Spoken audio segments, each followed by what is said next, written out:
বাংলাদেশে বেশ কিছু প্রচলিত খাবার রয়েছে যেগুলো আপাতদৃষ্টিতে নিরাপদ মনে হলেও বিশেষ পরিস্থিতিতে তা মানুষের শরীরের জন্য ক্ষতিকর হয়ে উঠতে পারে। কিছু খাবার দীর্ঘমেয়াদে স্বাস্থ্যহানির কারণ হয়, আবার কিছু খাবার তাৎক্ষণিক মৃত্যুও ডেকে আনতে পারে, তাই সতর্ক হতে হবে।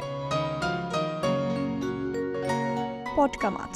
বাংলাদেশ, চীন, জাপান, কোরিয়া সহ বেশ কিছু দেশের মানুষের কাছে পটকা মাছ বা পাফার ফিশ বেশ জনপ্রিয় একটি মাছ।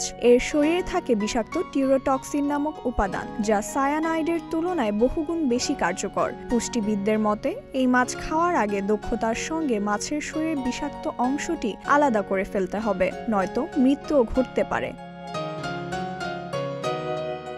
মাশরুম। পুষ্টিকর খাবার মাশরুম বাংলাদেশে বেশ জনপ্রিয়। এটি রক্তচাপ নিয়ন্ত্রণ, হজম শক্তি বৃদ্ধি ও কোষ্ঠকাঠিন্য দূর করতে সহায়ক। প্রকৃতিতে মাশরুমের হাজার রকমের জাত রয়েছে এবং এগুলোর অনেকগুলো মানবদেহের জন্য ক্ষতির কারণ হতে পারে। বিশেষ করে ব্যাঙের ছাতা নামে পরিচিত বুনো মাশরুমে এমন ছত্রাক থাকে যা কিডনি ও লিভারের মারাত্মক ক্ষতি করতে পারে।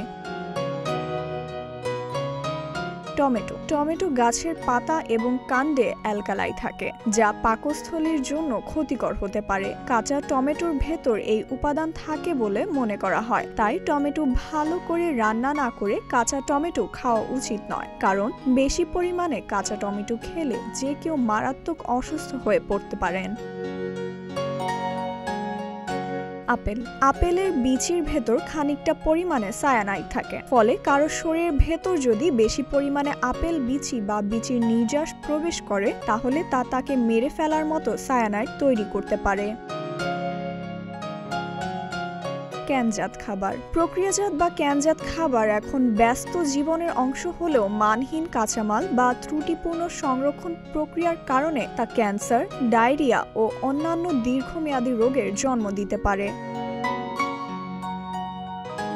কচু। কচু গাছ যদি ছায়ায় বা পানিতে জন্মে বা বড় হয় তাহলে এর মধ্যে এমন একটি কম্পোনেন্ট তৈরি হয় যা অনেকের জন্য অ্যালার্জি তৈরি করে। এতে করে চুলকানি হয়, গলা ফুলে যায়। এর কারণ হলো কচুতে রয়েছে প্রচুর পরিমাণে অক্সালেট। অনেক সময় এতে করে মৃত্যুর ঘটনাও ঘটতে পারে। ফাইজা মেহেরি নরিন, প্রতিদিনের বাংলাদেশ।